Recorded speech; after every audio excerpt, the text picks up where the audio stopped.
ನಾವು ಯಾವ ಪಾತ್ರವನ್ನು ವಹಿಸೋದಿಲ್ಲ, ಜನರೇ ನಮ್ಮ ಪಾತ್ರವನ್ನು ವಹಿಸ್ತಾ ಇದ್ದಾರೆ. ತುಕಾರಾಂ ಪರವಾಗಿ, ಕಾಂಗ್ರೆಸ್ ಪಕ್ಷದ ಪರವಾಗಿ ಖಂಡಿತವಾಗ್ಲೂ ಒಳ್ಳೆ ವಾತಾವರಣ ಇದೆ.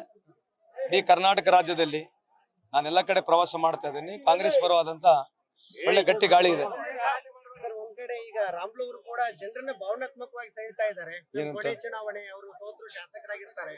ಈ ಬಾರಿ ರಾಜಕೀಯ ಪಕ್ಷ ಪುನರ್ಜನ್ಮ ಆಗ್ಬೇಕು, ನಂಗೆ ಕಷ್ಟ ಕಾಲದಲ್ಲಿ ಇದೀನಿ ಅಂತ ಹೇಳ್ತಾ ಇದ್ದಾರೆ. ಅಲ್ಲ, ಅವರು ರಾಜಕೀಯ ಉಳಿವಿಗಾಗಿ ಅವ್ರ ಮತವನ್ನು ಕೇಳ್ತಾ ಇದ್ದಾರೆ. ನಾವು ದೇಶದ ಸಂವಿಧಾನ ಉಳಿವಿಗಾಗಿ ಕೇಳ್ತಾ ಇದ್ದೀವಿ. 10 ವರ್ಷದ ಅವಧಿಯಲ್ಲಿ ಈ ವ್ಯವಸ್ಥೆನೇ ಕೆಟ್ಟೋಗ್ಬಿಟ್ಟಿದೆ. ರಾಮ್ರವ್ರು ಒಳ್ಳೆ ಮನುಷ್ಯ, ನಮಗೆ ಬಹಳ ಆಪ್ತರು, ಬೇಕಾದವರು. ಆದ್ರೆ ರಾಂಗ್ ಪಕ್ಷದಲ್ಲಿದ್ದಾರೆ. ಆ ರಾಂಗ್ ಪಕ್ಷದಲ್ಲಿ ಇದ್ರಿಂದ ಈ ದೇಶದಲ್ಲಿ ಬಹಳಷ್ಟು ಸಾವಿರಾರು ಲಕ್ಷಾಂತರ ಸಂಖ್ಯೆ ಬಡವರಿಗೆ, ಕೋಟ್ಯಾನ್ ಸಂಖ್ಯೆ ಬಡವರಿಗೆ ಅನಾನುಕೂಲ ಆಗ್ತಕ್ಕಂಥ ಪಕ್ಷದಲ್ಲಿ ಇದ್ದಾರೆ. ನಮ್ಮ ಹತ್ರ ಹೇಳ್ಕೊಳಕ್ಕೆ ನಾಯಕರು ಇದ್ದಾರೆ, ಮೋದಿ ಅಂತ ನಾವು ಹೆಮ್ಮೆಯಿಂದ ಹೇಳ್ಕೊಳ್ತೀವಿ. ಆದ್ರೆ ಕಾಂಗ್ರೆಸ್ ಪಕ್ಷದಲ್ಲಿ ಹೇಳ್ಕೊಳ್ಳುವಂತ ನಾಯಕರೆಲ್ಲ ಅವ್ರ ಧೈರ್ಯವಾಗಿ ರಾಹುಲ್ ಗಾಂಧಿ ಹೆಸರು ಹೇಳ್ತಾ ಇದ್ದಾರೆ. ಮತ್ತೀಗ ಮೋದಿ ಏನ್ ಮಾಡಿದ್ರೆ ಅಂತ ಕೇಳಿವಲ್ಲ, ಪ್ರಶ್ನೆಗೆ ಉತ್ತರ ಕೊಡಿ ಕೇಳ್ರಿ. ಈಗ ರಾಮ್ಲು ಅವರಿಗೆ ಈಗ ಕೇಳಿವಲ್ಲ ಕೆಲವು ಪ್ರಶ್ನೆಗಳು. 27,000 ರೂಪಾಯಿ ಇರ್ತಕ್ಕಂಥ ಬಂಗಾರ 71,000 ಹೆಂಗಾಯ್ತು? 58 ರೂಪಾಯಿ ಇರ್ತಕ್ಕಂಥ ಡಾಲರ್ 84 ರೂಪಾಯಿ ಯಾಕಾಯ್ತು? 55 ಲಕ್ಷ ರೂಪಾಯಿ ಇರ್ತಕ್ಕಂಥ ಸಾಲ 183 ಲಕ್ಷ ಕೋಟಿ ಯಾಕಾಯ್ತು? ಯಾರು ಉತ್ತರ ಕೊಡ್ಬೇಕು ಇದಕ್ಕೆ? ಯಾರು? ರಾಮ್ಲು ಅವ್ರಿಗೆ ಕೊಡ್ಬೇಕಿಲ್ಲ. ಮತ್ತೆ ಜನರಿಗೆ ಹೇಳ್ಬೇಕಲ್ಲ, ಯಾಕೆ ಸಾಲ ಆಗೈತಿ ಈ ದೇಶದ ಮೇಲೆ? ರೈತರ ಸಾಲ ಯಾಕೆ ಮನ್ನಾ ಮಾಡಿಲ್ಲ? ಯುವಕರಿಗೆ ಯಾಕೆ ಉದ್ಯೋಗ ಸೃಷ್ಟಿ ಮಾಡಿಲ್ಲ? ಯಾರು ಉತ್ತರ ಕೊಡ್ಬೇಕು? ಇವಲ್ಲ ಕೇಂದ್ರ ಸರ್ಕಾರ ಕೊಡ್ಬೇಕಾ? ಮತ್ತೆ ಯಾರು ಕೊಡ್ಬೇಕು? ನೀವು ಅಷ್ಟು ಕೆಲಸ ಮಾಡಿದ್ರೆ ನರೇಂದ್ರ ಮೋದಿ ಅವ್ರು, ಮತ್ತೆ ರಾಮ್ಲು ಬಂದು ಯಾಕೆ ಓಟ್ ಕೇಳ್ಬೇಕು? ರಾಮ್ಲು ಅವ್ರು ಬರ್ಬಾರ್ದಲ್ಲ, ಮನೆ ಕೂತ್ಕೊಂಡ್ರೆ ಆಯ್ತು. ಮೋದಿ ಅವ್ರು ಕೆಲಸ ಮಾಡ್ರೆ ಹಾಕ್ಬಿಡ್ರಿ, ಇಡೀ ದೇಶ ಮತ್ತೆ ಮೋದಿ ಅವ್ರಿಗೆ ಹಾಕ್ತದ್ ಬಿಡ್ರಿ. ಯಾಕೆ ಬರ್ಬೇಕು? ನೀವ್ ಯಾಕೆ ಬರ್ಬೇಕು ಓಟ್ ಕೇಳಕ್? ಆಮೇಲೆ ಅಷ್ಟು ಡೆಸ್ಪರೇಟ್ ಆಗಿ ಯಾಕೆ ಮಾತನಾಡ್ಬೇಕು? ನಂದು ಕೊನೆ ಎಲೆಕ್ಷನ್ ಅಂತ ಹೇಳ್ತಕ್ಕಂಥ ಅವಕಾಶ ಇದೆಯಾ?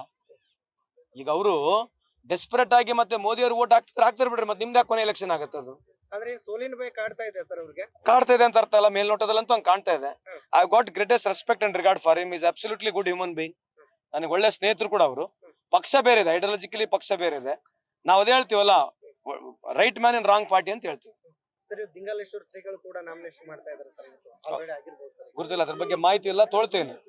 ದಿಂಗಾಲೇಶ್ವರ ಶ್ರೀಗಳು, ನಾನು ಅವ್ರಿಗೆ ಇವಾಗಲ್ಲ 20 ವರ್ಷದಿಂದ ನೋಡ್ತಾ ಇದ್ದೀನಿ. One of the phenomenal speaker ಅವರು. ಅವ್ರಿಗೆ ಆದಂತ ಲಕ್ಷಾಂತರ ಜನರು, ಭಕ್ತರು ಎಲ್ಲ ಕಡೆ ಇದ್ದಾರೆ. ನಾವು ಅವ್ರ ಆಶೀರ್ವಾದ ತಗೊಂಡೇ ಚುನಾವಣೆಗೆ ಇಳಿದಿದ್ದೇವೆ. ಮತ್ತೆ ರಾಜಕೀಯ ಅಂದ್ಮೇಲೆ ಒಂದು ಇಚ್ಛಾಶಕ್ತಿ, ಒಂದು ಐಡಿಯಾಲಜಿ, ಒಂದು ಗುರಿ, ಒಂದು ಸೇವೆ. ಅದು ಇವತ್ತು ಅವರು ಬಂದಿದ್ದಾರೆ. V welcome them absolutely from bottom of my heart. I wish him good luck.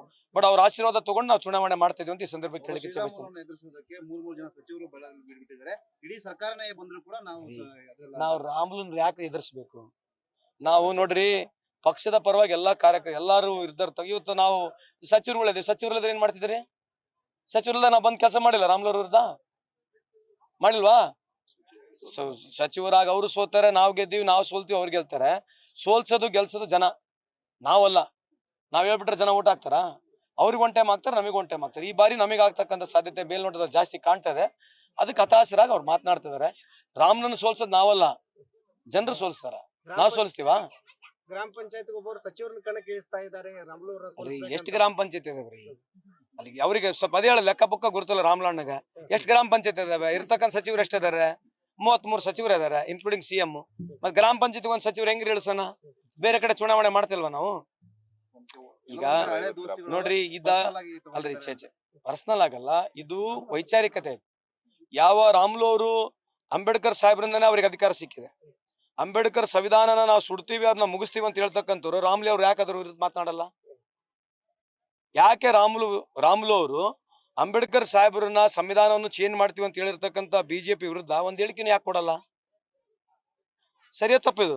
ಈ ಪ್ರಶ್ನೆ ಕೇಳಿ ರಾಮ್ಲು ಅವ್ರಿಗೆ ನಾವು ಕೇಳಿರ್ತಕ್ಕಂಥದ್ದು. ಯಾವ ರಾಮ ಮಂದಿರ ಕಟ್ಟಿರ್ತಕ್ಕಂಥ ಬಿಜೆಪಿ ಅವರು ವಾಲ್ಮೀಕಿನ ಯಾಕೆ ದೂರಿಟ್ರು? ಲಕ್ಷ್ಮಣನ ಯಾಕೆ ದೂರಿಟ್ರು? ಸೀತೆ ಯಾಕೆ ಬೇಡವಾ? ಸೊ ಮೊದಲು ರಾಮ್ಲು ಅವರಿಗೆ ನಮ್ಮ ಪ್ರಶ್ನೆ, ಯಾವ ರಾಮ ಮಂದಿರ ಮೇಲೆ ನೀವು ಮಾತನ್ನು ಕಟ್ಟಿ ರಾಮ ಹೆಸರ ಮೇಲೆ ಮತವನ್ನು ಕೇಳ್ತೀರಿ, ವಾಲ್ಮೀಕಿ ಗುರುಗಳನ್ನ ಯಾಕೆ ದೂರಿಟ್ರು? ಕೇಳಿ ರಾಮ್ಲು ಅವ್ರಿಗೆ ಅದ್ರ ಉತ್ತರ ಹೇಳ್ತದ ನೋಡೋಣ, ಆಮೇಲೆ ಮುಂದೆ ಚರ್ಚೆ ಮಾಡೋಣ ಅಂತ. ಸರ್, ಈಗ ಒಂದ್ ಕಡೆ ಈಗ ರಾಜ್ಯದಲ್ಲಿ ಸಾಕಷ್ಟು ಒಂದು ಪೈಪೋಟಿ ನಡೀತಾ ಇದೆ ಸರ್. ಎಷ್ಟು ಸ್ಥಾನಗಳಲ್ಲಿ ಗೆಲ್ಲಬಹುದು? ನನ್ನ ಮಾಹಿತಿ ಇರ್ತಕ್ಕಂಥ ಪ್ರಕಾರ ಲಾಸ್ಟ್ ಟೈಮ್ ನಮಗೆ ಅಸೆಂಬ್ಲಿಲಿ 43% ವೋಟ್ ಶೇರ್ ಇತ್ತು. ಬಿಜೆಪಿ ಅವರಿಗೆ 36% ವೋಟ್ ಶೇರ್ ಇತ್ತು. ಪಾರ್ಲಿಮೆಂಟ್ ನಲ್ಲಿ ಅವ್ರಿಗೆ ಜಾಸ್ತಿ ಇತ್ತು. ಈ ಬಾರಿ ಅವ್ರ ಮೇಲೆ ಇರ್ತಕ್ಕಂಥ anti incumbency, thanks to Narendra Modi ಸಾಹೇಬ್ರು ಹೇಳಿರ್ತಕ್ಕಂಥ ಸುಳ್ಳು ಜನರಿಗೆ ಮುಟ್ಟಾಗಿದೆ.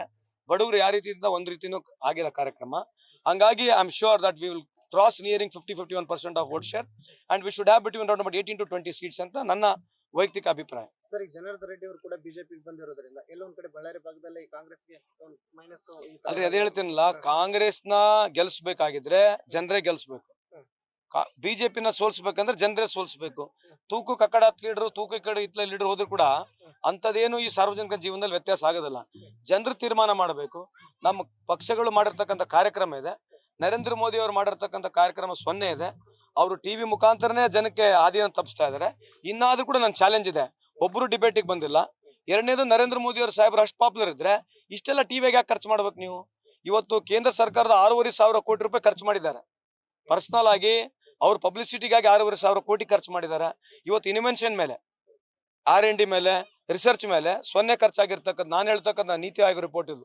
ನೀತಿ ಆಯೋಗ ರಿಪೋರ್ಟ್ ಪ್ರಕಾರ ಇಡೀ ಪ್ರಪಂಚದಲ್ಲಿ ಲೋಯೆಸ್ಟ್ ಸ್ಪೆಂಡಿಂಗ್, ಕಮ್ಮಿ ದುಡ್ಡು ಸ್ಪೆಂಡ್ ಮಾಡಿರ್ತಕ್ಕಂಥದ್ದು ರಿಸರ್ಚ್ ಮೇಲೆ, ಸೈನ್ಸ್ ಮೇಲೆ, ಟೆಕ್ನಾಲಜಿ ಮೇಲೆ ಇದ್ರೆ ಅದು ನಮ್ಮ ಭಾರತ ದೇಶ ಮೊದಲೇ ಸ್ಥಾನದಲ್ಲಿದೆ. ಇದು ನರೇಂದ್ರ ಮೋದಿ ಸಾಹೇಬ್ರು ಕ್ರೆಡಿಟ್ ಕೊಡಬಹುದು. ಎರಡನೇದು ಏನಂತಂದ್ರೆ ಮೀಟು, ಯಾವ ಬೀಫ್ ಮೇಲೆ, ಯಾವ ಏನು ಗೋಮಾಂಸದ ಮೇಲೆ ಬಹಳ ದೊಡ್ಡ ಭಾಷಣಗಳನ್ನ ಮಾಡಿ ಸಾವಿರಾರು ಜನರಿಗೆ ಹೊಡೆದ್ರು. ಇವತ್ತು ಭಾರತ ಇಡೀ ಪ್ರಪಂಚದಲ್ಲಿ 2ನೇ ಸ್ಥಾನದಲ್ಲಿ ಇದೆ. ಇದು ಅವ್ರು ಕ್ರೆಡಿಟ್ ತಗೋಬೇಕು. ಯಾಕೆ ತಗೊಳಲ್ಲ? ಯಾಕೆ ಹೆಮ್ಮೆಯಿಂದ ಹೇಳಂಗಿಲ್ಲ? ನಾವು ಭಾರತ ದೇಶ ಇಡೀ ಪ್ರಪಂಚದಲ್ಲಿ 2ನೇ ಸ್ಥಾನದಲ್ಲಿ ನಾವು ಬೀಫ್ ಎಕ್ಸ್ಪೋರ್ಟ್ ಮಾಡ್ತಾ ಇದೀವಿ ಅಂತ ಯಾಕೆ ಹೇಳೋದಲ್ಲ? ಯಾಕೆ ಹೇಳೋದಲ್ಲ? ಹೇಳ್ಬೇಕಲ್ಲ, ಘಂಟಾಘೋಷವಾಗಿ ಜೋರ್ ಹೇಳ್ಬೇಕಲ್ಲ. ಇಂಥವೆಲ್ಲ ಯಾಕೆ ಹೇಳೋದಂದ್ರೆ ಓಟ್ ಸಿಗೋದಿಲ್ಲ ಅವರಿಗೆ. ಸೊ ಇವೆರಡೇ ಸಾಧನೆ ಅವ್ರದ್ದು. ಒಂದು, lowest spending on innovation and research and highest beef export ಆಗಿರೋದು ಇವ್ರ ಕಾಲದಲ್ಲಿ. ಇವೆರಡೇ ಸಕ್ಸಸ್ ಆಗಿರೋದು ಅವರು. ಇನ್ನೊಂದು, ಬರಗಾಲ ಪರಿಹಾರ ವಿಷಯದಲ್ಲಿ ತಾವು ಸುಪ್ರೀಂ ಕೋರ್ಟಿಗೆ ಟಿಟಿ ಅವರ ಮೇಲೆ ಕೊಡುವಂತ ಗಿಮಿಕ್, ಯಾಕಂದ್ರೆ ಯಾರಿಗೂ ಕೂಡ ನಾವು ಬರಗಾಲ ಪರಿಹಾರ ಕೊಟ್ಟಿಲ್ಲ, ಇದು ಗಿಮಿಕ್ ನಾವೆಲ್ಲ ತಾರತಮ್ಯ ಮಾಡಿಲ್ಲ ಅಂತ ಹೇಳಿ. ಅಲ್ರಿ, CT ರವಿ ಅವರು ಅವ್ರು ಏನ್ ಹೇಳಿದ್ರೆ ನನಗೆ ಗೊತ್ತಿಲ್ಲ. ನಾವು ಬರ ಪರಿಹಾರ ಅವ್ರು ಬಂದು ನಾವು ಕರೆಕ್ಟ್ ಟೈಮಿಗೆ ನಾವು ಅರ್ಜಿಯನ್ನು ಸಲ್ಲಿಸಿಲ್ಲ ಅಂತ ಹೇಳಿರ್ತಕ್ಕಂಥದ್ದು ಯಾವುದಿಲ್ಲ. ಕೇಂದ್ರ ಸಮಿತಿ ಬಂದಿತ್ತಲ್ಲ ಇಲ್ಲಿ ಪರಿಹಾರ ವೀಕ್ಷಣೆ ಮಾಡ್ಲಿಕ್ಕೆ, ಬರ ಪರಿಹಾರ ವೀಕ್ಷಣೆ ಮಾಡ್ಲಿಕ್ಕೆ, ಬರ ವೀಕ್ಷಣೆ ಮಾಡ್ಲಿಕ್ಕೆ ಯಾರು ಬಂದಿದ್ರು? ಕೇಂದ್ರ ಸಮಿತಿ ಬಂದಿತ್ತಲ್ಲ. ಆ ರಿಪೋರ್ಟ್ ಏನ್ ಹೇಳ್ತದೆ? ಆ ರಿಪೋರ್ಟ್ ಬರೇ ಪರಿಹಾರ ಕೊಡಬಾರ್ದು ರಿಪೋರ್ಟ್ ಇದೆ. ಅದ್ರ ಬಗ್ಗೆ ಮಾತನಾಡಿ ಕೇಳ್ರಿ. ನಮ್ದು ಬಿಟ್ಬಿಡ್ರಿ. Hypothetical let us accept state government has delayed, which we are not delayed. We are on time in early also. ಮುಖ್ಯಮಂತ್ರಿ ಹೋಗಿದ್ದಾರೆ, ನಮ್ಮ ಸಚಿವರಾಗಿರ್ತಕ್ಕಂಥ ಕೃಷ್ಣ ಬೈರೇಗೌಡ ಹೋಗಿದ್ದಾರೆ, RDPR ಮಿನಿಸ್ಟರ್ ಆಗಿದ್ದ ಪ್ರಿಯಾಂಕ್ ಖರ್ಗೆ ಅವರು ಹೋಗಿದ್ದಾರೆ, ಚಲುವರಾಯ ಸ್ವಾಮಿ ಹೋಗಿದ್ದಾರೆ, ಅಗ್ರಿಕಲ್ಚರ್ ಮಿನಿಸ್ಟರ್. ಅದು ನಿಮ್ಗೆಲ್ಲ ಗೊತ್ತಿದೆ. ಈಗ ಅವ್ರು ಅದು ಆ ರೀತಿ ಮಾತನಾಡ್ತಾರೆ. ಆಗ್ಲಿ ಬಿಡ್ರಿ, ಮೋದಿ ಅವ್ರು ಸುಪ್ರೀಂ ಅಲ್ಲ, ಏನನ್ನ ಮಾಡ್ಬೋದು. ಮೋದಿ ಎತ್ತೋ ಮುನ್ಕಿನೇ ಮನೆಗೆ ರೊಕ್ಕ ಕಟ್ ಕಳ್ಸ್ಬಿಟ್ರೆ ಆಗಿತ್ತಲ್ಲ. ಕರ್ನಾಟಕ ರಾಜ್ಯದಲ್ಲಿ ಬಡವರು ಇದಾರೆ, ಇವತ್ತು ಅವ್ರಿಗೆ ಬರಗಾಲ ಬಂದಿದೆ, ಅವರೆಲ್ಲ ಕಂಪ್ಯೂಟರ್ನಾಗ ರಾತ್ರಿ ನೋಡ್ತಾರೆ ಅಂತ ಹೇಳ್ತಿದ್ರಲ್ಲ ಎಲ್ಲರೂ. ಹಿಂಗೆ ರಾತ್ರಿ ಕಂಪ್ಯೂಟರ್ನಲ್ಲೆಲ್ಲ ನೋಡ್ಬಿಡ್ತಾರೆ, ಯಾವ ಆಸ್ಪತ್ರೆಯಲ್ಲಿ ಯಾರು ಮಲಗಿದ್ದಾರೆ, ಯಾವ ಆಸ್ಪತ್ರೆಯಲ್ಲಿ ಏನಿಲ್ಲ, ಎಲ್ಲ ಚೆಕ್ ನೋಡೋರು. ಗುರ್ತಾಯ್ತು ಕರ್ನಾಟಕ ರಾಜ್ಯದ 7 ಕೋಟಿ ಜನರಿಗೆ ಬರಗಾಲ ಐತೆ, ಮಳೆ ಬಂದಲ್ಲ, ಕಮಾನ್ ಗಿವ್ ದೆಮ್ ಮನಿ ಕೊಟ್ಬಿಡೋದಾಗಿತ್ತಲ್ಲ. ನರೇಂದ್ರ ಮೋದಿ ಅವ್ರೆ ಯಾಕೆ ಸ್ಟೇಟ್ ಗೌರ್ಮೆಂಟ್ ಏನ್ ಬೇಕಂದ್ರೆ ದುಡ್ಡು ಕೊಡ್ಲಿಕ್ಕೆ? ನರೇಂದ್ರ ಮೋದಿ ಅವ್ರು ಮನಸ್ಸು ಮಾಡಿದ್ರೆ ಸ್ಟೇಟ್ ಗೌರ್ಮೆಂಟ್ ಬೇಕಾ? ಕೋವಿಡ್ ನಲ್ಲಿ ನೋಡ್ರಿ ಹೆಂಗ್ ಓಡೋಗ್ಬಿಟ್ರು, ಟಿವಿ ಕಾಣಿಸ್ಲಾರಂಗಿದ್ರು 1 ತಿಂಗಳ, ಮತ್ತೆ ಕೋವಿಡ್ ಆದ್ಮೇಲೆ 1 ತಿಂಗಳ ಬಂದ್ರು. ಇದು ಅವ್ರದ್ದು ಗೇಮ್ ಪ್ಲಾನ್ ಇದ್ದೇ ಇದೆ. ಸೊ ಈಗ Narendra Modi powerful. Ukraine Russia war ನಿಂದಿರ್ತಕ್ಕಂಥವ್ರು ಅವರು. ಪ್ರಪಂಚದಲ್ಲಿ ಈ ದೇಶದಲ್ಲಿ ಮಣಿಪುರ್ನಲ್ಲಿ ಏನಾಗೈತೆ, ಈ ದೇಶದಲ್ಲಿ ಜನ ಇಲ್ಲಿ ಹೊಡೆದಾಡಿ ಸಾಯ್ತಿದ್ರು, ಇದನ್ನ ನಿಂದಿರ್ಸಲಕ್ ಆಗ್ಲಿಲ್ಲ. ರಷ್ಯಾ ಯುಕ್ರೇನ್ ವಾರ್ ನಿಂದಿರ್ಸಿರ್ತಂತ ಈ ರೀತಿ ಹೇಳ್ತಾ ಇದಾರೆ. ಮತ್ತೆ ಏನ್ ಮಾಡ್ಬೇಕೀಗ ನಾವು? ಏನ್ ಮಾಡ್ಬೇಕೀಗ ಇದಕ್ಕೆ? ಸರ್, ಈಗ 5 ಗ್ಯಾರಂಟಿಗಳ ಘೋಷಣೆಯನ್ನು ಮಾಡಿದ್ದಾರೆ ಸರ್. ಇದ್ರ ಮೇಲೆ ಆರ್ಥಿಕತೆ ಮೇಲೆ ನೋಡ್ರಿ, ಕೇಂದ್ರ ಸರ್ಕಾರದ ಬಡ್ಜೆಟ್ 45 ಲಕ್ಷ ಕೋಟಿ ಇದೆ. 4 ಲಕ್ಷ ಕೋಟಿ ಬಡವರು ಕೊಟ್ರಿ ನಾನು ಅನುಕೂಲ ಆಗೋದಿಲ್ಲ. ಇವ್ರು 14,50,000 ಕೋಟಿ ಸಾಲ ಮನ್ನಾ ಮಾಡಿರಲ್ಲ. ಇದ್ರ ಬಗ್ಗೆ ಮಾತನಾಡೋದು ಬೇಡ. ನೀವು ನೋಡ್ರಿ, ಮೂಲಭೂತ ಪ್ರಶ್ನೆಗಳನ್ನ ಅವ್ರನ್ನ ಕೇಳಬೇಕು. ನಾವು ಆಡಳಿತದಾಗಿಲ್ಲ, ಅವ್ರ 10 ವರ್ಷದ ಆಡಳಿತ ಇದೆ. 10 ವರ್ಷ ಆಡಳಿತದಲ್ಲಿ ಬಡತನ ನಿರ್ಮೂಲನೆ ಎಷ್ಟು ಜನಕ್ಕಾಗಿದೆ? ಇವತ್ತು ಪರ್ ಕ್ಯಾಪಿಟಲ್ ಇನ್ಕಮ್ ಎಷ್ಟಿದೆ ಕೇಳಿದಿರ ಅವ್ರಿಗೆ? ಭಾರತ ದೇಶದ ಪರ್ ಕ್ಯಾಪಿಟಲ್ ಇನ್ಕಮ್ ಎಷ್ಟಿದೆ ಗೊತ್ತಾ? ಬಾಂಗ್ಲಾದೇಶದ ಪರ್ ಕ್ಯಾಪಿಟಲ್ ಇನ್ಕಮ್ ಎಷ್ಟಿದೆ ಗೊತ್ತಾ? ಮತ್ತೆ ಇದನ್ನ ಕೇಳ್ಬೇಕಲ್ಲ. ರಾಮ್ಲು ಅವ್ರು ಕೇಳ್ರಿ, ಏನ್ರಿ ಮೋದಿ ಅವ್ರ ಕಾಲದಲ್ಲಿ ಪರ್ ಕ್ಯಾಪಿಟಲ್ ಇನ್ಕಮ್ ಇರ್ತಕ್ಕಂಥದ್ದು ಎಷ್ಟಿದೆ, ಬಾಂಗ್ಲಾದೇಶದ ಪರ್ ಕ್ಯಾಪಿಟಲ್ ಇನ್ಕಮ್ ಎಷ್ಟಿದೆ, ಇದ್ರ ಬಗ್ಗೆ ಚರ್ಚೆ ಮಾಡೋಣ ಕೇಳ್ರಿ. ಅವ್ರಿಗೆ ಚರ್ಚೆಗೆ ಬರ್ತಾರಾ? ಇಡೀ ಅವಾಗಲ್ರಿ 3 ತಿಂಗಳಿಂದ ಹೇಳಕತ್ತೀನಿ, ಇವಾಗ ಕೇಳಿಸ್ಕೊಳಕತ್ತೀರಿ ನೀವು. ಪ್ರಹ್ಲಾದ್ ಜೋಶಿ ಸಾಹೇಬ್ರಿಗೆ ಹೇಳಿದ್ವಿ ನಾವು.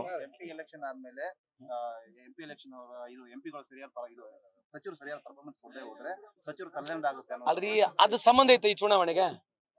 ಅದ್ ಸಂಬಂಧ ಇದೆಯಾ? ಅಲ್ರಿ, ಅದ್ ಸಂಬಂಧ ಇದೆಯಾ? ಇವತ್ತು ಇರ್ತಕ್ಕಂಥ ಸಂಬಂಧ ಏನು? 10 ವರ್ಷದಲ್ಲಿ ನರೇಂದ್ರ ಮೋದಿ ಅವರ ಕಾರ್ಡ್ ಬಗ್ಗೆ ಮಾತಾಡ್ರಿ.